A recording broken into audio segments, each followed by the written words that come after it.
الحمد لله نحمده ونستعينه ونستغفره ونؤمن به ونتوكل عليه ونعوذ بالله من شرور أنفسنا ومن سيئات أعمالنا من يهده الله فلا مضل له ومن يضلل فلا هادي له وأشهد أن لا إله إلا الله وحده لا شريك له وأشهد أن محمدا عبده ورسوله صلى الله عليه وعلى آله وأصحابه وبارك وسلم تسليما كثيرا فإن خير الحديث كتاب الله وخير الهدي هدي محمد صلى الله عليه وسلم وشر الأمور محدثاتها وكل محدثة بدعة وكل بدعة ضلالة وكل ضلالة في النار أو كما قال رسول الله صلى الله عليه وآله وسلم أما بعد أعوذ بالله من الشيطان الرجيم بسم الله الرحمن الرحيم ظهر الفساد في البر والبحر بما كسبت أيدي الناس ليذيقهم بعض الذي عملوا لعلهم يرجعون وقال الله تبارك وتعالى يا أيها الذين آمنوا توبوا إلى الله توبة نصوحا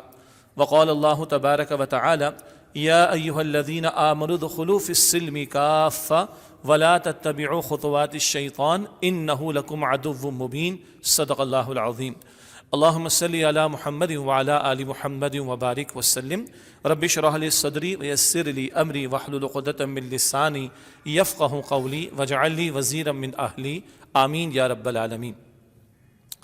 کچھ عرصے کے بعد آج یہاں پھر شادمان مسجد میں آپ ساتھیوں سے ملاقات ہو رہی ہے۔ اللہ تعالی ہم سب کا جمع ہونا اپنی بارگاہ میں قبول فرمائے۔ جو موضوع معین کیا گیا ہے وہ ہے نظریہ پاکستان سے انحراف اور پاکستان کا مستقبل۔ انحراف کا نتیجہ یہ ہے کہ جو آج ہم دیکھ رہے ہیں، جن مصائب میں ہم مبتلا ہیں، جن مشکلات سے آج ہم دوچار ہیں، جو دن بدن بڑھتی چلی جا رہی ہیں، ہمارا تجزیہ قرآن حکیم کی آیات کی روشنی میں اور نبی اکرم علیہ السلام کی احادیث مبارکہ کی روشنی میں یہ ہے کہ یقیناً ظاہر کے کچھ اسباب ہیں اور ہوں گے۔ حکمرانوں کا ظلم پر اترانا، سیاستدانوں کی اقتدار کی ہوس کے لیے رسہ کشی کا معاملہ، بیرونی قوتیں اور طاقتیں، ان کے اثرات اور ان کا پریشر، ہمارے آپس کے جھگڑے، لسانیت، کہیں فرقہ واریت، یہ سب ظاہر کے اسباب ہیں اور ان کی نفی نہیں کی جا سکتی۔ لیکن ہم جانتے ہیں کہ اللہ تعالیٰ کی ذات وہ مسبب الاسباب ہے اور اس کے اذن کے بغیر کچھ نہیں ہو سکتا۔ مثلاً ہم جانتے ہیں قرآن پاک فرماتا ہے کہ یحیی و یمیت، اللہ تعالیٰ زندگی بھی دیتا ہے، اللہ تعالیٰ موت بھی دیتا ہے۔ لیکن ظاہر میں ہم دیکھتے ہیں کہ کسی کو ہارٹ اٹیک ہو گیا، ظاہر میں ہم دیکھتے ہیں کہ کسی کا برین ہیمریج ہو گیا، ظاہر میں ہم دیکھتے ہیں کہ کوئی ایکسیڈنٹ میں کسی کا انتقال ہو گیا، کوئی ڈوب کر ہلاک ہو گیا۔ یہ ظاہر کے اسباب ہیں، ان کی نفی نہیں، مگر ہم جانتے ہیں کہ ان اسباب میں تاثیر ڈالنے والا کون ہے؟ اللہ سبحانہ و تعالیٰ۔ تو اصل سبب کیا ہے؟ وہ اصل سبب ہے جس کو ہمیں پاکستان کے حالات کے تناظر میں سمجھنے کی ضرورت ہے۔ عام طور پر تو کہا جاتا ہے یہ مولویوں کی باتیں ہیں، تو ان جملوں سے ہمیں کوئی پریشانی نہیں ہے، اس لیے کہ اللہ کے رسولوں نے بھی لوگوں کو اللہ کی طرف متوجہ کیا اور یہ بتایا کہ اگر اللہ کی نہیں مانو گے تو مشکلات میں، مصائب میں گرفتار کیے جاؤ گے۔ یہ عموم کے اعتبار سے بھی ہے اور یہ ماننے والی اقوام کا بھی حال ہو جاتا ہے، بلکہ ماننے والی امت مسلمہ اگر وہ اپنے رب کی نہ مانے، اپنے پیغمبر کی نہ مانے، تو وہ بھی مصائب اور مشکلات میں مبتلا کی جاتی ہے۔ اس اعتبار سے اگر کوئی کہتا ہے کہ مولویوں کی باتیں تو کہنے دیجئے، ہمیں زیادہ پریشانی نہیں ہے، لیکن بہرحال ہم پابند ہیں اس بات کے کہ اللہ کی کتاب اور اللہ کے نبی صلی اللہ علیہ وآلہ وسلم کی تعلیم کی روشنی میں ان معاملات اور مسائل کا جائزہ لینے کی کوشش کریں۔ بہرحال موضوع آج ہے نظر پاکستان سے انحراف اور اس کے نتائج کیا ہیں، اس پر تھوڑا سا کلام ہوگا، اور پاکستان کا مستقبل۔ اب ظاہری بات ہے اس مستقبل کی بات ہم اپنے پاس سے تو کر نہیں سکتے، ظاہر کے کچھ حالات کو دیکھتے ہوئے اور قرآن حکیم اور احادیث مبارکہ کی تعلیمات کو دیکھتے ہوئے اس مستقبل کے بارے میں کوئی بات کی جا سکتی ہے۔ البتہ یاد رہے کہ ہمارا سب سے اہم ترین مستقبل کون سا ہے؟ وہ جو قیامت کے بعد کا معاملہ ہے، قیامت کے دن اور اس کے بعد کے نتائج، وہ ہمارا اصل مستقبل ہے، وہ پہلی پرائرٹی ہونا چاہیے، پہلی ترجیح ہونا چاہیے۔ لیکن اس ظاہری دنیا، عارضی دنیا، فانی دنیا، اس کے بھی حالات کے تناظر میں بھی پاکستان کے مستقبل کے تعلق سے کچھ اصولی باتیں ہم جاننے کی کوشش کریں گے۔ پہلی بات یہ کہ نظریے کی اہمیت کیا ہے۔ دنیا میں USSR نام کی کوئی شے، ایک بہت بڑا ملک پہلے ہوتا تھا، آج ہے؟ آج نہیں ہے۔ اس وقت جو 15-20 سال کے بچے ہیں ہمارے، ان کو تو پتہ بھی نہیں ہوگا، الا ہے کہ وہ اپنی سٹڈیز میں کہ پڑھ رہے ہوں۔ بزرگوں کو یاد ہوگا کہ USSR نام کی کوئی شے تھی، اور وہ کولڈ وار دنیا میں چلتی تھی امریکہ اور USSR کے درمیان، گورباچوف جس کا آخری پریزیڈنٹ بھی تھا۔ آج وہ USSR نام کی کوئی شے زمین پر موجود ہے؟ نہیں۔ کیوں؟ کمیونزم کا نظریہ تھا، اس نظریے کو انہوں نے فراموش کیا، اس سے بیکورڈ ہوئے، اس سے دور ہوئے، تو ان کے بامز بھی تھے، ان کی ایٹمی صلاحیت بھی تھی، ان کی افواج بھی تھی، ان کے وسائل بھی تھے، وہ سب ان کو بچا نہیں سکے، اور آج USSR نام کی کوئی شے زمین پر موجود نہیں۔ ایک ملک موجود جس کو ہم اسرائیل کہتے ہیں، وہ دھونس، دھمکی اور بدماشی کی بنیاد پر وجود میں آیا، اور وہ پاکستان کے قیام کے چند مہینوں کے بعد وجود میں آیا، مئی 1948 میں کم و بیش۔ وہ بنا ہے دھونس، دھمکی، بدماشی کی بنیاد پر۔ اگر مسیحیت کے ماننے والے ممالک امریکہ اور یورپ اپنی آشیرواد کا ہاتھ ہٹا لیں اسرائیل پر سے، تو وہ ایک دن عربوں کے سامنے کھڑا نہیں رہ سکتے۔ 1.5 کروڑ کی آبادی، مگر کس طرح نہ صرف عربوں کو بلکہ دنیا کو چنگل میں لے کر بیٹھے ہوئے۔ یہ کریڈٹ تو ان کو دینا پڑے گا نا، شیطان کو بھی اس کا کریڈٹ دینا پڑتا ہے کہ لگا ہوا ہے۔ ایک بزرگ نے کہا اگر کسی کو استقامت سیکھنی ہو تو شیطان سے سیکھے۔ بڑا عجیب جملہ ہے، کیا مطلب؟ اللہ تو ہم سے استقامت کا مطالبہ کرتا ہے ایمان اور نیک اعمال پر، کہ اگر استقامت ہی سیکھنی تو شیطان کو دیکھو، اس مردود کو پتہ ہے کہ وہ سارے انسانوں کو بھی گمراہ کر ڈالے اگر، تب بھی وہ جنت میں داخل نہیں ہوگا، جہنم ہی اس کا ٹھکانہ، اس کے باوجود وہ لگا ہوا ہے اور آخری وقت تک لگا رہتا ہے۔ اسی اعتبار سے جان لیجئے کہ کہا کہ اگر استقامت سیکھنی اس مردود سے سیکھو، شیطان سے، جس کو پتہ ہے کہ اس کا ٹھکانہ جہنم کے سوا کچھ نہیں ہے، جس کا ٹھکانہ جہنم کے سوا کچھ نہیں، وہ لگا ہوا ہے۔ تو پھر ایمان والوں کو ایمان کے تقاضوں پر کس قدر استقامت کا مظاہرہ کرنا چاہیے، اس کا اندازہ کیا جا سکتا ہے۔ بہرحال تو اسرائیل قائم ہوا دھونس، دھمکی، بدماشی کی بنیاد پر۔ اگر یہ دھونس، دھمکی، بدماشی کا ہاتھ ہٹ جائے امریکہ اور یورپ کا، وہ اسرائیل ایک دن کھڑا نہیں رہ سکتا۔ ہمارا ملک کس بنیاد پر قائم ہوا؟ ہمارا یقین ہے کہ نظریے کی بنیاد پر، اور وہ آج بھی بچہ بچہ کہتا ہے پاکستان کا مطلب کیا؟ لا الہ الا اللہ۔ ہمارا یقین ہے، اور اللہ تعالیٰ نے کچھ اشارے بھی عطا فرمائے کہ یہ پاکستان اللہ سبحانہ وتعالیٰ کے ارادوں کا ایک خاص مظہر ہے، جو اللہ سبحانہ وتعالیٰ نے ماہ رمضان میں نزول قرآن کا مہینہ، 27ویں شب میں نزول قرآن کی رات میں اللہ سبحانہ وتعالیٰ نے یہ پاکستان ہمیں عطا فرمایا۔ جیسے ماہ رمضان میں قدر کی رات میں قرآن کا نزول ہوا، اسی طرح ماہ رمضان میں قدر کی رات میں اللہ نے پاکستان ہمیں عطا فرمایا۔ اس کے دلائل کی تفصیل کی ضرورت تو نہیں ہے، البتہ ہر تھوڑے عرصے کے بعد یہ خواہ مخواہ کی ایک پھلجڑی چھوڑی جاتی ہے کہ پاکستان اسلام کی بنیاد پر نہیں بنا تھا، پاکستان کو سیکولر اسٹیٹ ہونا چاہیے تھا، اور قائد اعظم تک کا نام لے کر ان کی طرف اس غلط بات کو منسوب کرنے کی کوشش کی جاتی ہے۔ اور یہ حضرات کہتے ہیں کہ نہیں، اصل میں تو وہ ہندوؤں کا خوف تھا، انگریز کی غلامی تھی، اگر انگریز چلا بھی جاتا تو ہندو اکثریت میں تھے اور ہم مسلمانوں کو خوف تھا، اس لیے خطہ ہم نے حاصل کرنے کی کوشش کی۔ اگر تھوڑی دیر کے لیے ان کی اس بات کو مانا جائے اور ایک درجے میں مان بھی لیا جائے تو کوئی حرج کی بات نہیں ہے، تب بھی سوال یہ کہ وہ قوم تھی کون سی؟ وہ چرچ میں جانے والی قوم تھی، وہ سینیگاگ میں جانے والی قوم تھی، یعنی یہود کی عبادت گاہ، وہ مندر میں جانے والی قوم تھی؟ نہیں، وہ مسجد میں جانے والے لوگ تھے، وہ کلمہ پڑھنے والے مسلمان تھے۔ تو اگر اس بات کو بھی تسلیم کیا جائے، تھوڑی دیر کے لیے کر لیجئے کہ ہاں مسلمان تعداد میں کم اور ہندو تعداد میں زیادہ تھا، اور انگریز نے ہندوؤں کو بڑا نوازا اور جاتے جاتے خوب نوازا، تو ایک خطرہ تھا کہ انگریز چلا گیا تو ہمیں ہندوؤں کی اکثریت لے ڈوبے گی، اس لیے خطہ زمین الگ ہونا چاہیے تھا۔ تو بھائی ادھر بھی سوال یہ کہ ہم نے الگ کیا کس بنیاد پر؟ اسی کلمے کی بنیاد پر۔ کلمہ پڑھنے والے ہی تو مسلمان ہیں، کلمے کا اقرار کرنے والے ہی تو مسلمان ہیں۔ تو گویا اگر کوئی یہ بھی کہے کہ ہندوؤں کی اکثریت کا خوف تھا اور ہمیں ایک معاشی مسئلہ اس وقت درپیش ہو جاتا، معاشرتی مسائل درپیش ہو جاتے، سیاسی مسائل درپیش ہو جاتے، اس تعلق اور اس تناظر میں ہمیں خطہ زمین کی ضرورت تھی، تو جن کو الگ کر رہے تھے وہ بھی کلمے کی بنیاد پر ہی تو الگ کرنے والی بات تھی۔ تو اگر اس انداز سے بھی دیکھ لیں کہ ہاں انگریز کے جانے کے بعد ہندوؤں کی اکثریت کا خوف تھا تو ایک خطہ زمین کی ضرورت تھی، تب بھی کلمہ ہی بنیاد بنتا ہے۔ لیکن اصل بات کیا ہے، اس وقت جو بھی تحریک مسلم لیگ نے چلائی اس میں جان کا پڑی ہے جب یہ نعرہ لگایا کہ پاکستان کا مطلب کیا؟ لا الہ الا اللہ، اور اس کے 20 دلائل پیش کیے جا سکتے ہیں، اس کی تفصیل کا اس وقت موقع نہیں ہے۔ لیکن ہوا کیا ہے، ہم نے نعرے تو لگائے اور ہمارے آباء و اجداد نے قربانیاں بھی دیں، گھر بار کو چھوڑا، کتنی لاکھوں جانیں گئی ہیں، کس طرح لوگوں کی، ہماری بہنوں بیٹیوں کی عصمتیں لوٹی گئیں، کس طرح ہمارے لاشیں گرائے گئے ہیں۔ ظاہر بات ہے ہم لوگوں نے تو مناظر دیکھے بھی نہیں، اور اب پاکستان کو بھی 75 برس کم و بیش ہو چکے ہیں نا، قمری عیسوی اعتبار سے، قمری اعتبار سے تو اور زیادہ کا معاملہ ہو جائے گا۔ تو اب تو وہ نسل ہی نہیں کہ جو ہمارے سامنے خود سے بیان کر سکے۔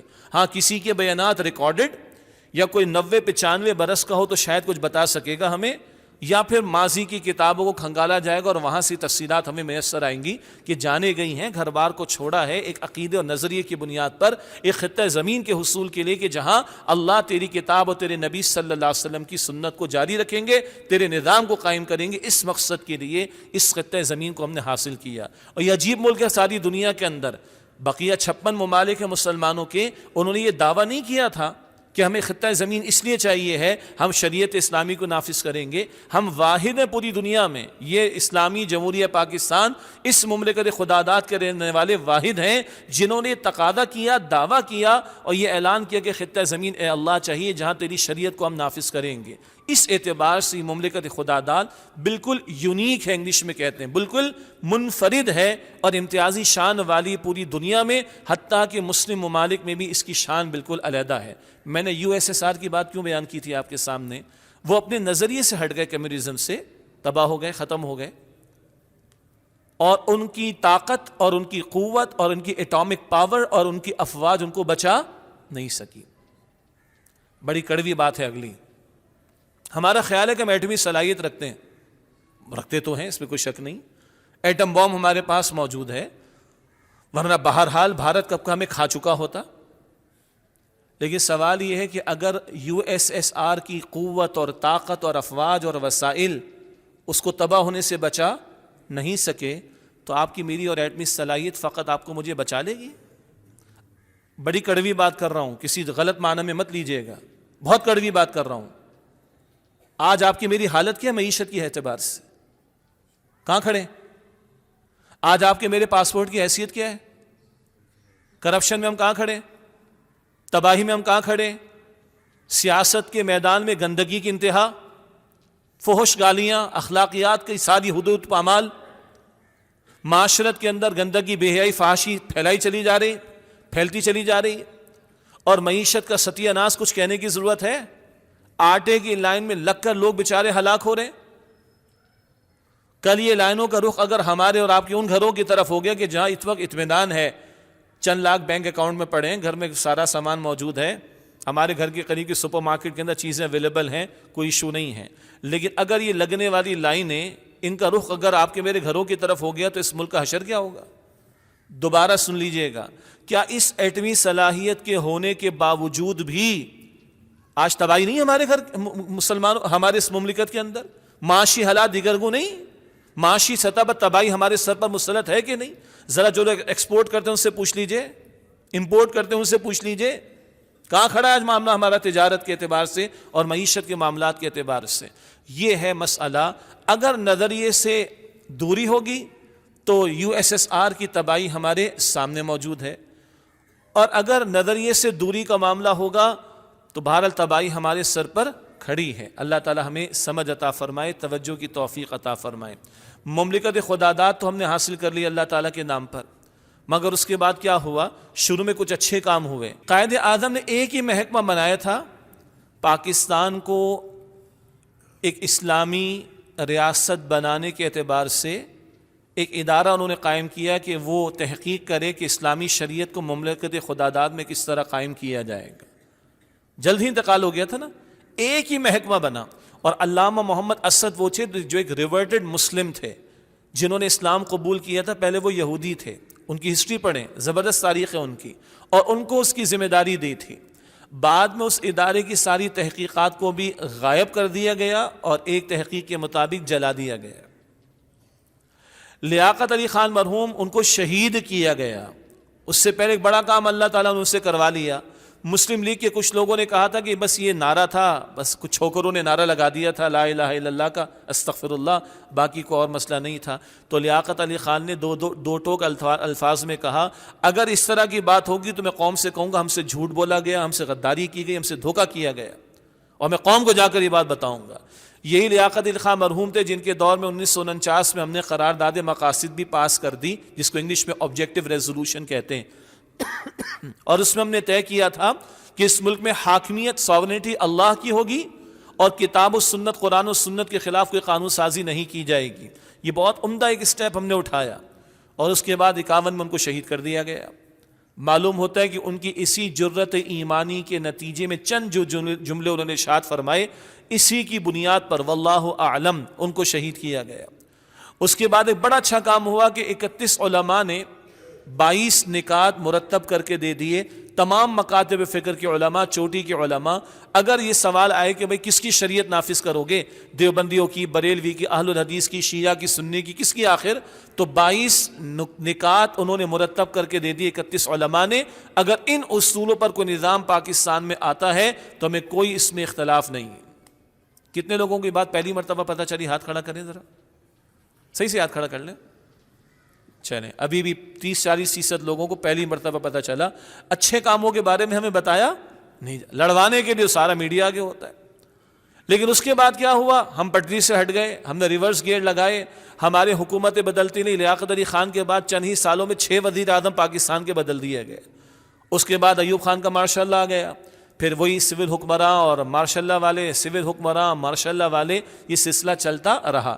ضیاء الحق صاحب کے دور میں 2-3 اچھے اقدامات کی کوشش کی گئی کچھ درجے میں، کہ چلو ہم وفاقی شرعی عدالت بنائے دیتے ہیں، اور وفاقی شرعی عدالت میں آ کر کوئی کہہ سکتا ہے کہ بھئی فلاں قانون شریعت کے خلاف ہے تو وفاقی شرعی عدالت حکم دے گی کہ اس کو تبدیل کیا جائے۔ مگر ایک ڈنڈی انہوں نے بھی مار ڈالی کہ 10 سال تک یہ وفاقی شرعی عدالت آئین کو نہیں چھوئے گی۔ کیوں؟ آئین کی مقدس گائے ہے جس کو ہم نے آج سر پہ سوار کر کے رکھا ہوا ہے، وہ شریعت سے باہر ہو سکتا ہے کیا؟ اور مالی معاملات پر کوئی بات نہیں کرے گی، فیملی لاس پر وفاقی شرعی عدالت کوئی بات نہیں کرے گی۔ ایسی لنگڑی لولی قسم کی وفاقی شرعی عدالت 10 سال کی پابندی کے ساتھ انہوں نے بنا ڈالی۔ یہی وجہ ہے کہ جن حضرات کے علم میں کہ 1991 میں جب یہ 10 سال ختم ہوئے تو پہلی مرتبہ وفاقی شرعی عدالت نے ربا کے بارے میں، جو کہ سود ہے، اس کے بارے میں فیصلہ دیا کہ بینک انٹرسٹ ربا ہے، حرام ہے ہمارے دین میں، اور اس کی کوئی گنجائش اس مملکت خداداد میں نہیں ہونی چاہیے۔ یہ فیصلہ 10 سال بعد اس نے 91 میں آیا کہ 10 سال تک پابندی لگا دی گئی تھی، لنگڑی لولی قسم کی وفاقی شرعی عدالت تھی۔ اور اس فیصلے کے بعد کیا ہوا؟ اس وقت نواز شریف صاحب کی حکومت تھی، انہوں نے جا کے اسٹے لے لیا، معاملہ لٹکتا رہا۔ یہ باتیں پہلے بھی ہم نے بیان کی ہیں۔ اور پھر 1999 میں سپریم کورٹ کی شریعت اپیلنٹ بینچ نے ایک بڑا فیصلہ دیا، اس کے بعد جنرل مشرف نے ججز ہی بدل ڈالے، جن میں مفتی تقی عثمانی صاحب بھی موجود تھے۔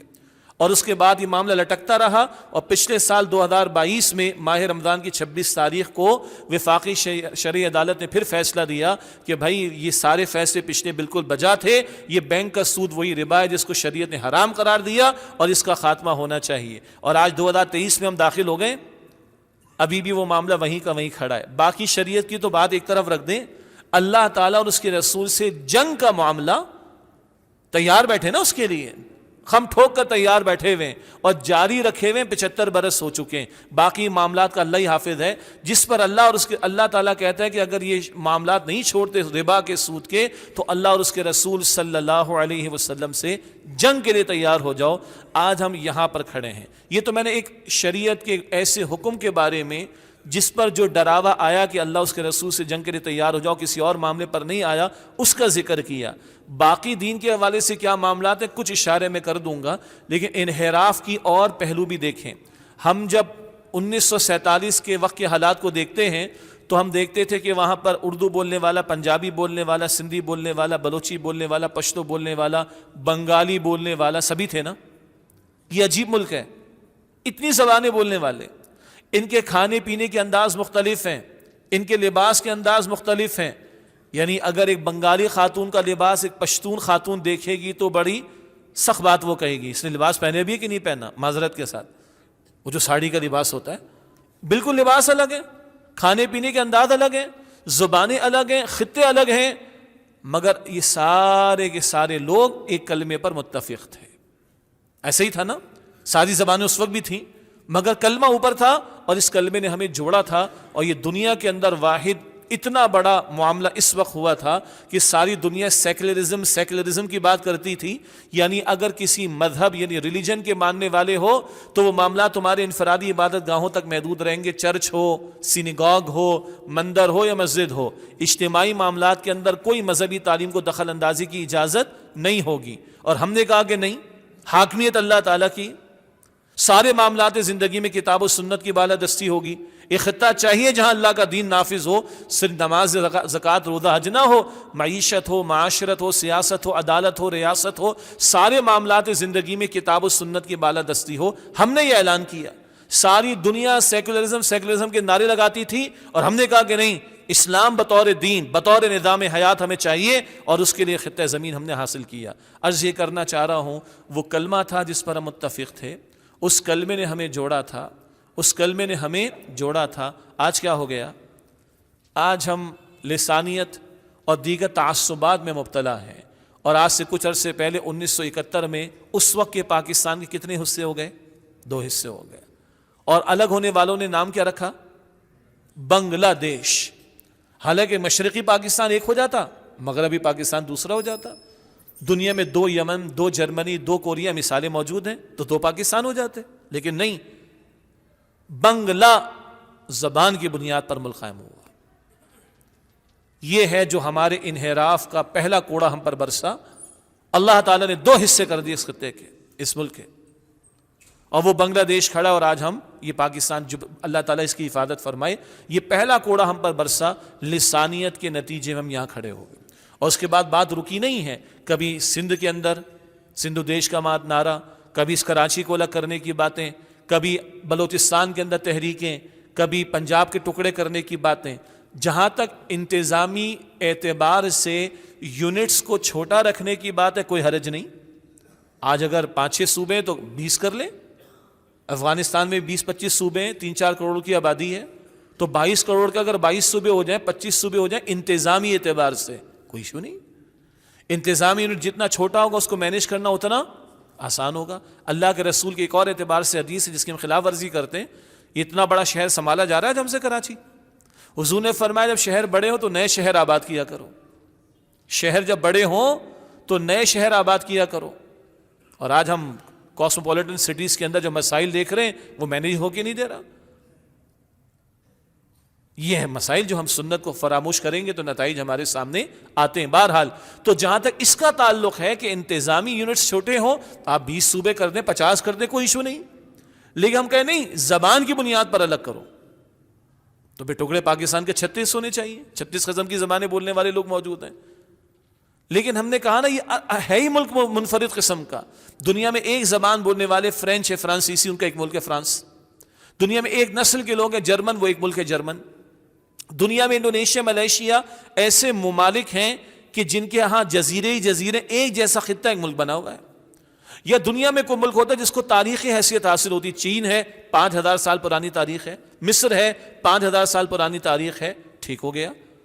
پاکستان کا معاملہ عجیب ہے، زبانیں مختلف ہیں، خطے مختلف ہیں، نسلیں مختلف ہیں، اور 1940 کے بعد تو تحریک چلی، اس وقت تو قرارداد لاہور کہتے تھے، قرارداد پاکستان تو بعد میں کہا اس کو ہم نے، پہلے کوئی نام اس نام کا کوئی ملک تاریخ میں رہا ہی نہیں ہے۔ اس اعتبار سے بھی دیکھیں بالکل منفرد مزاج کا یونیک قسم کا ملک ہے جو اللہ سبحانہ و تعالیٰ نے ہمیں عطا فرمایا۔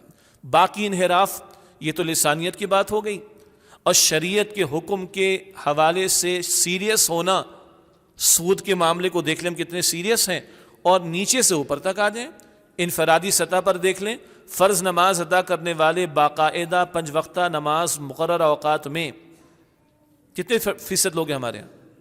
5 نمازیں، کیا خیال ہے آپ کا؟ 10%۔ ایک بات آئی جی، کیا خیال ہے؟ 5% بھی نہیں ہے، 5 نمازوں کی بات کر رہا ہوں، ذہن میں رکھیے گا، 5 نمازوں کی بات کر رہا ہوں، 5% بھی نہیں۔ اور یہ تو پہلا تقاضا ہے، بندے کے اسلام اور کفر کے درمیان نماز کا فصل ہے، نماز ہے تو اسلام کی طرف، نماز ہی تو کفر کی طرف، صحیح مسلم شریف کی روایت، اسی کو چیک کر لیں۔ شادی بیاہ کا موقع آ جائے، وضع میں تم ہو نصارہ تو تمدن میں ہنود، یہ ہے وہ مسلمان جنہیں دیکھ کر شرمائے یہود۔ صرف ہمارے ہاں امام صاحب، مولوی صاحب 4 آیات پڑھ کے دعا کرتے ہیں، وہاں ہندو جوگی جنتر منتر پڑتا ہے بس وہ، باقی کو فرق ہے مسلمان اور ہندو کی شادی میں؟ کوئی فرق نہیں. جو حرکتیں وہاں ہو رہی وہ حرکتیں یہاں پر ہو رہی. ایسی ایسی نیچ اور گھٹیا حرکتیں. مجھے کہنے دیجیے گا برائڈل شاور ہو رہا ہے تو کیا دلہن پوری زندگی نہاتی نہیں ہے کیا؟ نہائی نہیں کیا آج تک؟ وہ برائڈل شاور ہو رہا ہے. بے وقوف پاگل ہو گئے، دماغ خراب ہو گیا، جہالت کی انتہا ہے. ایسی ایسی حرکتیں ہمارے معاشرے کے اندر. کیا جی وہ آ رہا وہاں سے، مستند ہے ان کا فرمایا، وہ جو وہاں سے آئے گا وہ ہم اپنا اختیار کریں گے، بیڑا غرق کریں گے. تو معاشرت کے اندر ہندوانہ رسومات کا معاملہ، وہ لوگ بھی بیٹیوں کو وراثت میں حصہ نہیں دیتے، ہم بھی نہیں دیتے. جہیز وہ دیتے ہیں، جہیز ہم نے دینا شروع کر دیا. کوئی تصور سنت رسول میں تو اس طرح جہیز کا تصور نہیں. کیا خیال ہے آپ کا؟ وہ حرکتیں وہ کر رہے ہیں، وہ حرکتیں ہم کر رہے ہیں. معاشرت کے اندر آ جائیں، گلوبل تہذیب ایک دجالی تہذیب ہے، اس تہذیب کے ہم دل دادا ہیں. ویلنٹائنز ڈے تھوڑا کم ہو گیا، ہیلوئین منائی گئی، سعودی عرب میں منائی گئی، ہمارے یہاں بھی لوگ کچھ مناتے ہوٹلز وغیرہ کے اندر. تو یہ شریعت کی تعلیمات سے انحراف در انحراف. اور پھر تعصبات کی دعوتیں دینا، کبھی زبان کا تعصب، کبھی فرقہ واریت کی آگ بھڑکانے کے لیے مسلک پرستی کا تعارف، اور مسجدوں پر پابندیاں، مسجدوں پر تالے اور مسجدوں پر قبضے. یہ ہمارے معاشرے کی صورتحال ہے. اور اوپر آ جائیں اجتماعی سطح پر، کیا ہمارے سول حکمراں اور کیا ہمارے فوجی حکمراں، سب کے سب ٹرانسجینڈر کا بل آ جائے، سب نے پاس کیا، میجورٹی نے. اکا دکا دیندار قسم کے کچھ افراد تھے، ان کے علاوہ سب نے مل کر پاس کیا. حکمرانوں کی بات کریں، پچھلے، آج کے، ماضی کے، سب کے سب سود کے دھندے کو جاری رکھنے کے اندر خم ٹھوک کر آگے کھڑے ہوئے، کوئی سیریس نہیں ان میں سے. اے خاصان رسول وقت دعا ہے، امت پہ تیری آ کے عجب وقت پڑا ہے. وہ دین جو بڑی شان سے نکلا تھا وطن سے، پردیس میں آج غریب الغربا ہے. یہ ہے ہمارا اصل مسئلہ. آئی ایم ایف کے پریشر بالکل ہیں. آئی ایم ایف کے سامنے کشکول تو ہم نے پھیلایا، اور آپ کو حیرت ہوگی پہلے بھی فیگرز بتائی جا چکی ہیں. آئی ایم ایف کو دیا جانے والا سود تو تھوڑا ہے، زیادہ بڑا سود کا حصہ ہم پاکستان کے اندر ادا کرتے ہیں. 9,000 ارب روپے کا پچھلے سال بجٹ تھا پاکستان کی وفاقی حکومت کا. 9,000 ارب روپے کا وفاقی حکومت کا بجٹ تھا. 4,000 ارب روپیہ اس میں ہم نے سود کی ادائیگی کے لیے رکھے ہیں. تو ملک کے لیے بچے گا کیا؟ 4,000 ارب میں سے 500 ارب ہم نے باہر دینا ہے سود، اور 4,000 ارب میں سے 3,500 ارب ہم نے ملک کے اندر سود دینا ہے. تو ان کو کیا مصیبت پڑی کہ ملک کے اندر کا سود ختم کیوں نہیں کرتے؟ باہر والوں سے بھی نمٹ لیں گے، اس کے بھی راستے ہیں. اس کے لیے جرت ایمانی چاہیے، وہ نہیں ہے. ہمارا ایمان تو فجر میں نہیں اٹھا رہا، ہمیں نماز پر کھڑا نہیں کر رہا. خوبصورت بات کسی نے کی ہے تو تلخ. کیسا ہمارا ایمان ہے جو آج مجھے مصلی پر کھڑا نہیں کر رہا اور میں چاہتا ہوں کل مجھے جنت مل جائے؟ تو کیسا ایمان جو مصلی پہ کھڑا تو کر نہیں رہا؟ تو امریکہ کی آنکھوں میں ڈال کے کیسے آنکھیں بات کریں گے ہم؟ آئی ایم ایف سے کیسے ڈنکے کی چوٹ پر بات کریں گے؟ بہرحال تو یہ مصیبت تو ہم نے خود پالی. اندرونی ہمارا سود زیادہ ہے بیرونی سود کے مقابلے.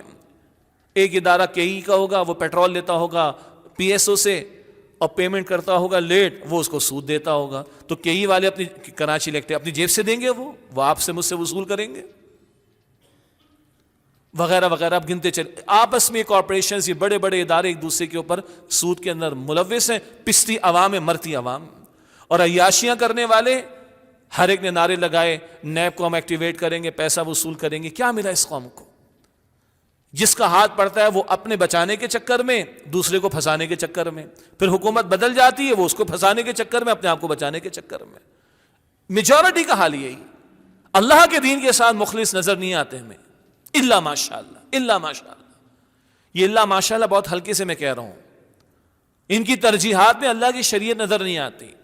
اور بہرحال عوام سے بھی شکوہ ہے نا. عوام بھی ڈگڈگی بجانے والوں کے پیچھے جاتے ہیں. ان کو ووٹ کون دیتا ہے؟ ہم ہی دیتے. ان کے پیچھے نعرے کون لگاتے ہیں؟ ہم ہی لگاتے ہیں. اور پھر کس طرح اوپر جا کے پیچ اپ ہوتا ہے، کس طرح اوپر جا کے مل جاتے ہیں، کس طرح اوپر جا کر اپنی منمانی کرتے ہیں، کس طرح اپنے مفادات کا لحاظ رکھتے ہیں. قوم مرتی تو مرتی رہے. اس وقت کے بھی حکمراں اور اپوزیشن والے رسہ کشی کا معاملہ ہے نا. کہاں گئے سیلاب زدگان؟ کچھ نہیں پتا. کون پوچھ رہا ہے؟ الا ماشاءاللہ. بس الا ماشاءاللہ تھوڑا سا کہنا پڑے گا اس میں. اور ملک پستا ہے تو پستا رہے، عوام پستی ہے تو پستی رہے، لیکن نہیں، اپنے مفادات کو جو ہے وہ انہوں نے سیٹ اسائڈ کرنا، اس کو سیف رکھنے کی کوشش کرنی. اور عوام سے شکوہ کیا ہے؟ یہ عوام خاص طور پر کراچی والے، ہم تو خود کراچی کے اس لیے بار بار یہ ذکر کرتے ہیں، کراچی سے باہر جانا زیادہ ہوتا ہے تو وہاں بھی اس کا حوالہ دیتے ہیں. یہ کراچی میں رہنے والے ہمارے باپ دادا کون تھے؟ ہم کہتے ہیں مہاجر، ایسے ہی ہے نا؟ تو یہ مہاجر کیوں ہجرت کر کے آئے تھے؟ ڈانس کی پارٹیاں کرنی تھیں، بھارت میں کم ہے؟ فلمیں ڈرامے ناچ گانے کرنے تھے. آج شادی بیاہ کے موقع پر کیا ہوتا ہے ہمارے گھرانوں کے اندر؟ یہ سارا کچھ کرنا تھا تو بھارت میں کمی ہے؟ فلم انڈسٹری آگے لے جانی تھی، وہ کم ہے کیا؟ آئی ٹی میں آگے فقط جانا تھا تو وہ کم ہے کیا؟ بزنس میں آگے جانا تھا فقط، وہ کم ہے کیا؟ پروفیشنلز کو آگے بڑھانا تھا، وہ کم ہے کیا؟ لیڈنگ فرمز کے سی ای اوز کون ہیں؟ انڈین اکثر. تو یہی سارا کچھ کرنا تھا تو پاکستان بنانے کی ضرورت کیا پڑی تھی؟ ہجرت کرنے کی ضرورت کیا پڑی تھی؟ میں نے تو اپنی آنکھوں سے روتے ہوئے ان بزرگوں کو دیکھا جو روتے ہیں پیٹتے ہیں. اب تو چلے گئے وہ بھی دنیا سے. کہ آج ان بچیوں کے، اپنے خاندان کی بچیوں کا ڈریس کوڈ دیکھ کر ہماری نگاہیں شرم سے جھک جاتی ہیں. یہ ڈانس وغیرہ پارٹی دیکھ کر نگاہیں ہماری شرم سے جھک جاتی ہیں. یہ مسجدوں کی ویرانیاں دیکھ کر ہماری نگاہیں شرم سے جھک جاتی ہیں. یہ قرآن سے دوری دیکھ کر ہماری نگاہیں شرم سے جھک جاتی ہیں. یہ سود کے دھندے دیکھ کر نگاہیں ہماری شرم سے جھک جاتی ہیں. یہ بے حیائی کے طوفان کی اجازت میڈیا پر دیکھ کر شرم سے ہماری نگاہیں جھک جاتی ہیں. تو کراچی والوں پر مصیبتیں بھی زیادہ ہی ہیں نا، کرتوت ہمارے بھی تو کم نہیں ہے نا. شریعت کے لیے کتنے لوگ کھڑے ہوئے آج تک؟ ہم مار دھاڑ کے قائل نہیں ہیں، توڑ پھوڑ کے قائل نہیں ہیں، پرامن احتجاج کے قائل ہیں، پرامن تحریک کے قائل ہیں، منظم تحریک کے قائل ہیں، اور حکمرانوں سے مطالبہ کرنا، اس کے لیے کھڑا ہونا، اس کے قائل ہیں. کتنے ہمارے شہر میں دھرنے بھی ہو جاتے ہیں اور ہڑتالیں بھی ہوتی رہتی تھیں، شہر بند بھی ہو جایا کرتا تھا، لاک بھی کروا دیا جاتا تھا، کبھی یہ پارٹی کھڑی ہو کر، کبھی وہ پارٹی کھڑی ہو کر، کبھی فلاں کھڑے ہو کر. کتنی مرتبہ اس ملک میں ہم کھڑے ہوئے شریعت کے لیے، شریعت کے کسی حکم کے نفاذ کے لیے نہیں کھڑے ہوئے. یہ ہے انحراف کے نتائج. ظاہر کے اسباب ہیں. ظالم حکمراں اگر مسلط ہوئے، بالکل ہوئے، تو حدیث شریف اللہ کے رسول کی سن لیں صلی اللہ علیہ وسلم. جب کوئی قوم ناپ تول میں کمی کرے گی، ناپ تول میں، اور ناپ تو خالی وہ ترازو والا نہیں ہوتا، وہ پیٹرول پمپ کے میٹر بھی ہوتے ہیں اور ہمارے گھر کے میٹر بھی ہوتے ہیں، اور وہ حقوق و فرائض بھی ہوتے ہیں. حق پورا لیتے ہیں، فرض ادا نہیں کرتے. ناپ تول کا وسیع تصور. جب کوئی قوم، ابن ماجہ میں روایت ہے، ابن ماجہ، سنن ابن ماجہ میں، کہ جب کوئی قوم ناپ تول میں کمی کرتی ہے، اللہ تعالیٰ ظالم حکمراں اس پر مسلط کرتا ہے. اور سنیں، جب کوئی قوم وعدہ خلافی میں مبتلا ہو تو اللہ بیرونی لوگوں کو مسلط کرتا ہے، وہ ان کا مال ہڑپ کرتے ہیں. بتائیے کس قدر واضح حدیث رسول اللہ علیہ السلام کی ہمارے حالات کے تبصرے کے اعتبار سے. جب کوئی قوم وعدہ خلافی کرتی ہے، اللہ باہر سے لوگوں کو مسلط کرتا ہے، وہ ان کا مال ہڑپ کرتے ہیں. تو لے کے جا رہے کہ نہیں جا رہے؟ ملٹی نیشنل کمپنیز لے کے جا رہی ہم سے، IMF لے کے جا رہا ہے، یہ فلاں فلاں بڑے ادارے لے کے جا رہے ہیں. اور کچھ اپنے بھی ہیں جو ان کے پروردہ ہیں. ان کے سارے بزنسز کہاں پر ہیں؟ ان کے سارے سٹیکس کہاں پر ہیں؟ پاکستان سے باہر. اور وعدہ ہم نے سب سے بڑا کیا تھا؟ اے اللہ خطہ زمین عطا فرما دے، تیری شریعت کو، تیرے دین کو یہاں پر ہم نافذ کریں گے. یہ ہم نے وعدہ خلافی کی ہے. بلکہ مجھے اجازت دیجیے، ہم نے بے وفائی کی ہے. بلکہ اجازت دیجیے، ہم نے غداری کی ہے اللہ کے دین کے ساتھ. اس کی سزا ہے جو ہم بھگت رہے ہیں. کبھی زلزلے، کبھی طوفان کے معاملات. یہ ظاہر کیا زلزلہ آ گیا، ظاہر سیلاب آ گیا، ظاہر وہ IMF کا پریشر آ گیا، ظاہر یہ فلاں حکمراں آ گئے. یہ اسباب ہیں، مگر پہلا نقطہ سمجھنے کا کیا تھا؟ مسبب الاسباب، اللہ اس کے اذن کے بغیر کچھ نہیں ہوتا. اور اللہ فرماتا ہے، میں نے آیت تلاوت کی تھی، ظہر الفساد فی البر والبحر بما کسبت ایدی الناس. یہ خشکی تری میں فساد جو مچا، یہ لوگوں کے اعمال و کرتوتوں کی وجہ سے.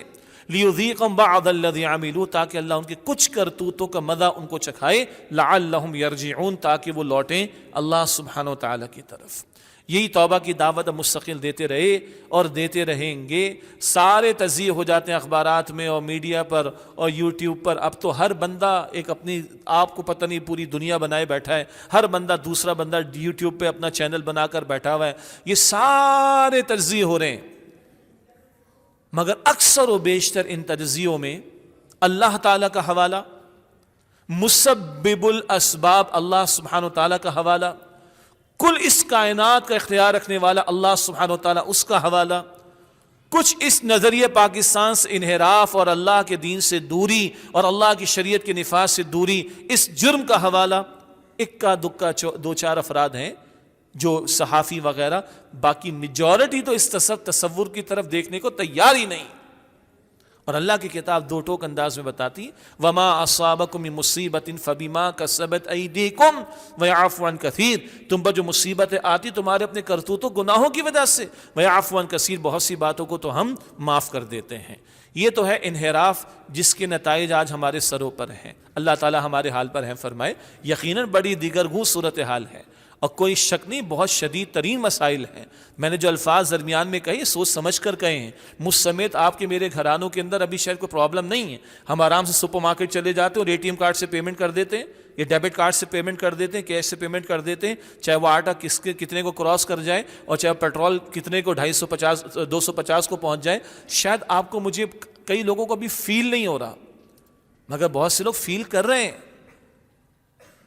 اور سوچیے جب ان کا پیٹ ان کو پریشان کرے گا، ایک آدمی اپنے بھوک کو تو برداشت کرتا ہے، جب بے اولاد پریشان کرے گی برداشت ہوگا اس سے؟ کیا کرے گا وہ؟ پھر وہ ہوگا جو ڈاکے ڈالتے ہیں، چوریاں کرتے ہیں اور لوٹ مار ہوتی ہے، پھر کیا ہوگا اس سے بڑھ کر مجھے بتائیے؟ اور اس کے سوا کیا چہرے کار ہوگا؟ اللہ اس وقت سے ہماری حفاظت فرمائے۔ لیکن بہرحال اللہ تعالیٰ کی ذات تو علی کل شیء قدیر ہے، اور اس کے خزانوں میں کوئی کمی نہیں ہے، اور وہ معاف کرنے کو بھی تیار ہے، وہ سارے حالات کو بدلنے کا پورا اختیار بھی رکھتا ہے۔ لیکن پلٹے تو نا۔ اب موضوع کا دوسرا حصہ ہے پاکستان کا مستقبل۔ اگر تو یہی حرکتیں ہم جاری رکھیں گے تو کیسا مستقبل ہوگا پاکستان کا؟ تباہی، بربادی، زوال، اس کے سوا اور کیا؟ اگر یہی سب کو جاری رہے، یہ ہمارے سیاستداں ان کی زبانوں پر شریعت کا نام نہیں آتا جس کی خاطر ہم نے اس پاکستان کو حاصل کیا تھا، اگر یہ دستوں گریباں رہیں گے، یہ لڑتے مرتے رہیں گے، اقتدار کے بھوکے رہیں گے، اور شریعت ان کی پرائرٹی ترجیحات میں نہ ہو، اور عوام بھی پھر ان کے ساتھ لگے رہیں گے، تو پھر اور حالات بگڑ تو سکتے ہیں، سنور نہیں سکتے۔ اب یہ ہمارے اختیار میں ہے کہ مستقبل قریب کو ہم کیسا مستقبل بنانا چاہتے ہیں۔ ایک مستقبل وہ ہے آخرت، وہ اصل مسئلہ، اور ایک مستقبل جو ابھی اگلی جو باتیں سامنے، حالات ہمارے سامنے آ رہے ہیں، اگر تو یہی کرتوت، وہی اللہ کی کتاب سے دوری، اللہ کے رسول فرماتے ہیں صلی اللہ علیہ وسلم ان اللہ یرفع بہذا الکتاب اقواما ویدع بہ آخرین، صحیح مسلم شریف کی روایت، بے شک اللہ تعالیٰ اس قرآن کریم کی بدولت قوموں کو عروج عطا فرمائے گا، اور اس کو ترک کر دینے کی وجہ سے قوموں کو ذلیل اور رسوا کر دے گا۔ اقبال نے کہا تھا وہ زمانے میں معزز سے مسلمان ہو کر، اور تم خوار ہوئے تاریک قرآن ہو کر۔ اگر کتاب کو پس پش ڈالیں گے، اللہ کی کتاب سے دوری، اللہ کے دین سے دوری، اللہ کی شریعت کی تعلیمات کی خلاف ورزی عوام بھی کر رہے ہیں۔ دیکھیے میں عرض کر دوں دوبارہ، یہ خالی حکمرانوں کو برا بھلا کہنے سے بات نہیں چلے گی۔ ایک حدیث میں یہ ذکر بھی ہے اعمالکم عمالکم، تمہارے اعمال تمہارے حکمراں ہیں۔ ہمارے استاد ڈاکٹر اسرار صاحب رحمۃ اللہ علیہ فرماتے تھے نا، اس وقت ہمارا قومی مزاج کیا ہے؟ قومی مزاج ہمارا منافقانہ ہے۔ کس طرح بھلا؟ اللہ کے رسول علیہ السلام نے احادیث میں، ایک حدیث میں 3 اور ایک حدیث میں 4 علامات بتائی ہیں منافق کی، بخاری و مسلم کی روایات ہیں۔ جب بات کرے گا جھوٹ بولے گا، جب وعدہ کرے گا خلاف ورزی کرے گا، جب امانت رکھوائی جائے گی خیانت کرے گا، اور جب جھگڑے گا تو گالیاں دے گا۔ یہ سیاست دانوں کے ٹاک شوز پوری دنیا دیکھتی ہے آج۔ یہ گھر والوں کے ساتھ بیٹھ کے دیکھ سکتے ہیں ہم، جو زبان چلتی ہے۔ اب تو گلاس بھی چلتے ہیں سنا، اور گریبان بھی پھٹتے ہیں، ہاں یا نہ؟ مغلظات، یہ گالیوں کو کہتے ہیں، وہ بھی بکتے ہیں۔ تو کیا شرفاء کے گھر میں دیکھا جا سکتا ہے؟ یا تو شرافت کا معیار بدل گیا ہو تو بھائی بات الگ ہے۔ گالیاں ہیں کہ نہیں؟ گھروں میں، دکانوں پر، ٹاک شوز میں سیاست دانوں کی زبان۔ قومی مزاج، وعدہ ہم کہتے ہیں، وہ وعدے کیا جو وفا ہو جائے، وہ چیک ہی کیا جو وقت پر ادا ہو جائے، وہ پیمنٹ کے جو وقت پر ادا ہو جائے، وہ سپلائی کے جو وقت پر پہنچ جائے، ہم تو بڑے آرام سے کہہ دیتے۔ امانت میں خیانت، یہ وجود اللہ کی امانت، قرآن اللہ تعالیٰ کی امانت، دین اللہ تعالیٰ کی امانت، اولاد اللہ تعالیٰ کی امانت، اس کے بارے میں کل جواب دینا ہے۔ تو بات کرے تو جھوٹ بولے، وعدہ کرے تو توڑے، امانت رکھوائی جائے خیانت کرے، جھگڑا ہو جائے تو گالیاں دے۔ یہ آج ہمارا قومی مزاج ہے کہ نہیں؟ اور جو جتنا اوپر ہے اتنا، ڈاکٹر صاحب ہمارے فرماتے استاد محترم، اتنا بڑا جھوٹا، اتنا بڑا وعدہ خلاف، اتنا بڑا خیانت کرنے والا، اور میں ایڈ کر رہا ہوں اتنا بڑا گالیاں دینے والا۔ یہ آج قومی مزاج ہے ہمارا. تو اگر یہی چلتا رہے گا، باقی باتیں ہو گئیں، تو پھر مستقبل اور بگڑے گا ہمارا. اور آج دنیا ہمارے بارے میں کہتی تھی بس اب ختم ہوا تو تب ختم ہوا پاکستان، اور اب سب نے نگاہیں کدھر ہے؟ ہماری نیوز کی طرف، ہماری نیوکلیر پاور کی طرف، ہماری اٹامک جو صلاحیت ہے اس کی طرف. یہ سارا جال اسی لیے سجایا جا رہا ہے کہ اتنا ان کو نچ کر دو اور زچ کر دو، بلکہ معاف کیجیے گا، اتنا ان کو زچ کر دو اور اتنا ان کو گرا دو کہ بس یہ اپنے اساس ایٹمی جو ہے وہ بیچنے کو تیار ہو جائے، حوالے کرنے کو تیار ہو جائے. یہ ہے جو بہرحال ہمارے اوپر اس وقت سارے حالات و مسائل مسلط ہیں. اور اگر یہ قوم نہیں پلٹتی، اپنے معاملات کو درست نہیں کرتی، اللہ کی طرف رجوع نہیں کرتی، تو مستقبل کوئی سنورنے والا نہیں. لیکن مثبت پہلو کیا ہے؟ یا ہو سکتا ہے مایوسی حرام ہے، مایوسی کفر ہے. قرآن پاک کہتا ہے لا تقنطوا من رحمت اللہ. سورہ زمر کی آیت نمبر 53 میں اللہ فرماتا ہے کہ اللہ کی رحمت سے مایوس نہ ہو جاؤ. قرآن پاک فرماتا ہے سورہ یوسف کی آیت نمبر 87 میں انہ لا ییأس من روح اللہ الا القوم الکافرون. اللہ کی رحمت سے وہی لوگ مایوس ہوتے ہیں جو کافر ہوتے ہیں. تو مایوسی کفر ہے اور اللہ کی رحمت کی امید رکھنا فرض ہے. البتہ اللہ کی رحمت کا مستحق بننا پڑتا ہے. مثلا کبھی اللہ تعالیٰ فرماتے الرحمن علم القرآن، رحمان نے قرآن سکھایا، تو اس کی رحمت کا مظہر قرآن حکیم ہے. اس کی رحمت کے مستحق بننا چاہتے ہو تو قرآن حکیم سے جڑو. اور قرآن سے جڑنا فقط تلاوت قرآن فقط نہیں، وہ بھی اب رمضان شریف میں حج کے موقع پر یا کسی کے مرنے کے موقع پر ہوتی ہے. بس معمول میں قرآن کی تلاوت کا شامل ہونا، مگر وہ بھی کافی نہیں. اس قرآن کو سمجھنا، اس کے احکامات پر عمل اور اجتماعی سطح پر اس کے احکامات کے نفاذ کے لیے کھڑا ہونا، جس کے لیے مملکت خداداد پاکستان کو ہم نے حاصل کیا تھا. یہ ہے قرآن اللہ کی رحمت کا مظہر. قل بفضل اللہ وبرحمتہ، اے نبی قرآن اللہ کے فضل سے ملا فرما دیجیے صلی اللہ علیہ وسلم، اللہ کی رحمت سے ملا. واطیعوا اللہ واطیعوا الرسول لعلکم ترحمون، اور اللہ کی اطاعت کرو، اللہ کے رسول کی اطاعت کرو تاکہ تم پر رحم کیا جائے. اور اللہ اور اللہ کے رسول کی اطاعت کامل اطاعت کا تقاضا. میں نے ایک آیت تلاوت کی تھی ابتدا میں، یا ایھا الذین آمنوا ادخلوا فی السلم کافہ، اے ایمان والو اسلام میں پورے کی پورے داخل ہو جاؤ. تو اللہ تعالیٰ کی اطاعت اور اللہ کے رسول کی اطاعت مکمل اطاعت کا تقاضا. نمازیں تو امریکہ میں بھی لوگ ادا کر رہے ہیں، روزہ وہاں بھی رکھ لیتے ہیں. یو کے میں ہمارا مسلمان بچہ، اسکول جانے والا بچہ 18 گھنٹے کا روزہ رکھتا ہے. انگریز چکرا جاتے ہیں کیسے رکھ رہا ہے. وہ اسکول بھی جاتا ہے، ٹیوشن بھی جاتا ہے، سارے کام بھی کرتا ہے اور 18 گھنٹے کا روزہ رکھ رہا ہے. تو روزے تو وہاں بھی مسلمان رکھ رہے ہیں. زکوٰۃ کیا وہ چیریٹی بھی دے رہے ہیں. اور بعض مرتبہ ہم سے بہتر ہیں، انفرادی معمولات کے اعتبار سے بات کر رہا ہوں. لیکن اجتماعی سطح پر وہاں بھی کفر کا نظام، اجتماعی سطح پر ہمارے ہاں بھی کافرانہ طرز عمل. کس معنی میں؟ اللہ کے احکامات کا نفاذ نہیں. ایک کفر ہوتا ہے عقیدے کا، وہ تو اسلام سے باہر کی بات. ایک کفر ہوتا ہے عمل کا، خطرناک بات. حدیث من ترک الصلاۃ متعمدا فقد کفر، جس نے جان بوجھ کر نماز ترک کر دی وہ کفر کر چکا. بے نمازی کا جنازہ پڑھائیں گے، کلمہ گو تو ہے، لیکن طرز عمل کیسا ہے؟ کافرانہ. بچوں سے اسکول میں سوال ہوا کہ بیٹا نماز کون نہیں پڑھتا؟ ایک بچے نے بڑا اچھا جواب دیا، بڑا عجیب جواب دیا، جو مر جاتے ہیں وہ نماز نہیں پڑھتے، اور جو کافر ہوتے ہیں وہ نماز نہیں پڑھتے. سنیں، جو مر جاتے ہیں وہ نماز نہیں پڑھتے اور جو کافر ہوتے ہیں وہ نماز نہیں پڑھتے. مسلمان ہو اور زندہ ہو اور نماز نہ پڑھے یہ ممکن نہیں ہے. سنیے دوبارہ، جس نے جان بوجھ کر نماز ترک کر دی وہ کفر کر چکا، یہ عملاً کفر ہے.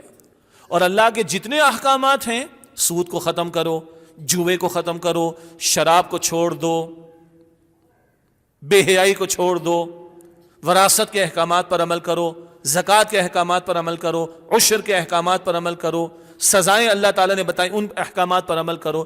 ان احکامات پر عمل نہ کرنا یہ بھی کفر ہے. تو آج ہماری بھی کافرانہ طرز عمل ہے عمل کے اعتبار سے.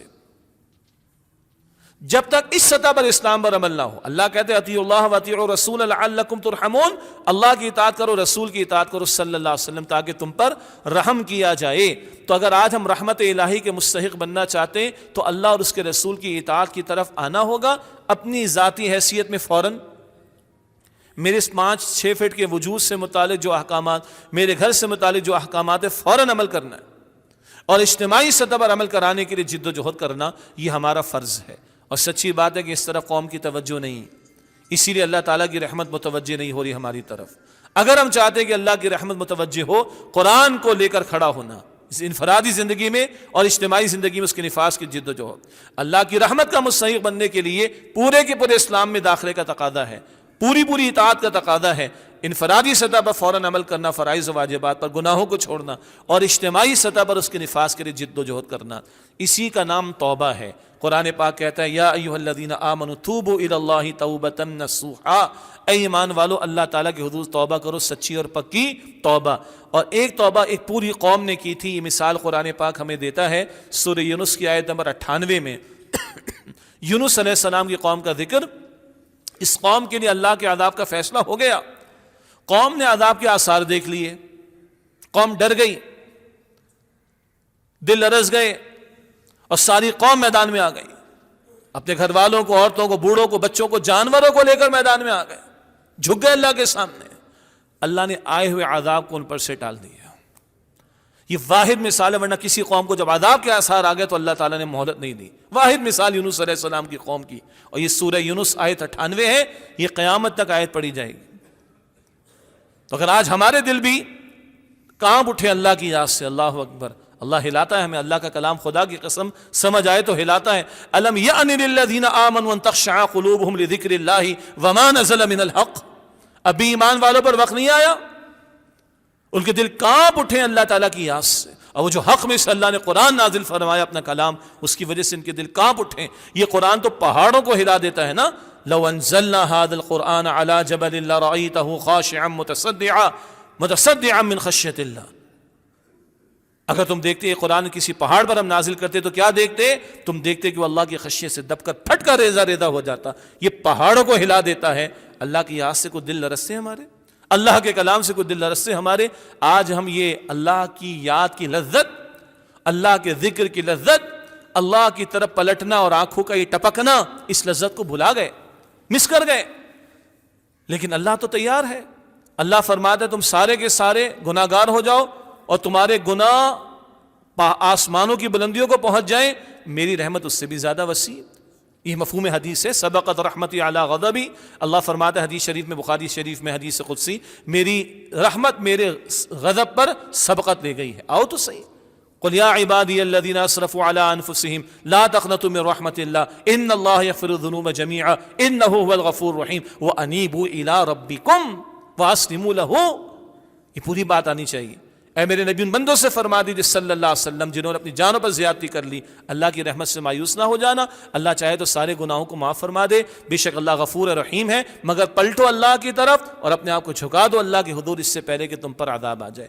اس کے سوا کوئی ہمارا چارہ کار نہیں ہے، امریکہ ہو، چائنا ہو، بہرحال یہ سب انسان ہیں، مخلوق ہیں، اور اللہ خالق ہے۔ ہم بھول جاتے ہیں، ان سے ڈیل کرتے ہوئے یہ بھول جاتے ہیں کہ ہم اللہ کے بندے اور یہ بھی اللہ کے بندے ہیں۔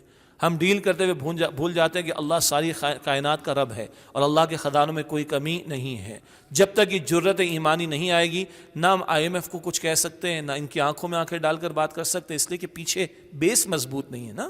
ایمان کھڑا کرتا ہے نا بندہ مومن کو، اور وہ مومن جو مسلح پر کھڑا نہیں ہو رہا، وہ باطل کے مقابلے میں کیسے کھڑا ہوگا؟ جو اللہ کے حضور تکبیر کہنے کے لیے کھڑا نہیں ہو رہا، وہ باطل کے مقابلے میں تکبیر کہنے کے لیے کیسے کھڑا ہوگا؟ اس کی توجہ ہمیں قوم کو دلانی۔